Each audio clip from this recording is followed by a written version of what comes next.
Hey YouTubers. So I wanted to make a video not too long about spiritual protection while rideshare driving. And I don't think that people probably think about this enough. But you come into contact with a lot of different people and a lot of different energies. And there's a lot happening when you're rideshare driving, from paying attention to your phone, navigating the GPS, trying to talk to people or entertain them with conversation if they want to talk or if you feel like talking, um, interacting in constant communication with other drivers, pedestrians, bicyclists. So you're coming into contact with a lot of different energies. And if you're like me, you drive 10 to 12 hours a day, and you probably have like 20 to 30, sometimes 40 riders, including the people that they're getting in with, if it's 2 to 3 people at a time or 2 to 4. So that's a lot of different energies that you have to like spiritually protect yourself from. One of the things that I try to do before and after I ride share drive is to meditate. And meditation helps with focus. It helps with clarity. It helps release anxiety. Um, so I think that that's when we're talking about from a spiritual standpoint, that's one of the things that I use as far as releasing some of that energy that I've come into contact with. Sometimes if I don't have time to necessarily stop and meditate, I'll literally just do things like, you know, um, rub my shoulders and my arms, which is kind of like me spiritually, but also physically telling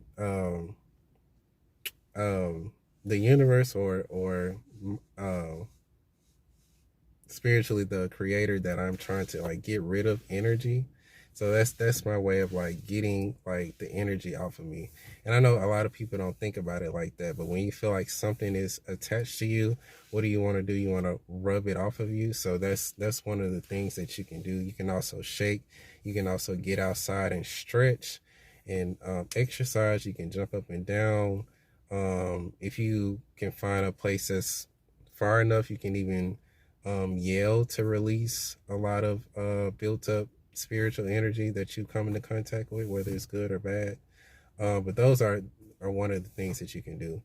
You can even also wear protective jewelry. I used to have these silver rings. They're called hematite, Hematite, I believe. Hematite rings, but they also, their purpose is to protect you from negative energies, um, spiritually, and you use those while you're driving or at any time. Anytime you feel like you need some type of protection, you can use those to protect you from those different spirits. You can also like imagine yourself using your like creativity and your mental. You can imagine yourself in a protective bubble, and that no matter who's getting in your car, you want to creatively, visually envision yourself in a protective bubble. That no matter how close someone is coming, or no matter how close a car is, that you are protected, and you always want to maintain that. And that's where the meditation comes in, because it helps you to focus on that thought, which can help you to manifest more confidence, less anxiety, things of that nature. As far as protective jewelry, this is something that my girlfriend made, but these are seashells because we live near the beach. And seashells are another protective thing that you can have either hanging in your car or around you, like you actually wear them. Because when you think about what these are, they've protected the being that was originally in them. So the oysters, when they had their shells, they used this hard seashell to protect them from predators and things like that. So you can also use that. You just want to use anything that symbols some type of protection. Um, Constantly like letting down your windows, letting in fresh air if you feel like the energy has built up too much. Letting down your windows when you're driving, cleaning your car with disinfectant, all of those things. It helps to get rid of old energy. Vacuuming your car, cleanliness is a great way to get rid of old or negative energy. And like I said, also letting fresh air in. You might even want to bring in a diffuser when the day is over to kind of like help, diffuse the air, because it's not just happening on a physical sense, it's happening on a spiritual sense. So those are just a few things that you can do. You can also play healing or protection music. I used to do this a lot, even if it's like Tibetan bowls, or they have it all over YouTube and Spotify. You can find some type of healing and protection music that you can play. You don't have to play it loud in your car, but you can constantly be playing that to emit a certain type of frequency to keep the energy like clear and protected in your car. That's a great way to do that. Now also, before and after, you can always burn sage, but if you're trying to um you know preserve, you don't have to do that as much. Like I said, letting down your windows is another great way to get rid of energy, or negative energy.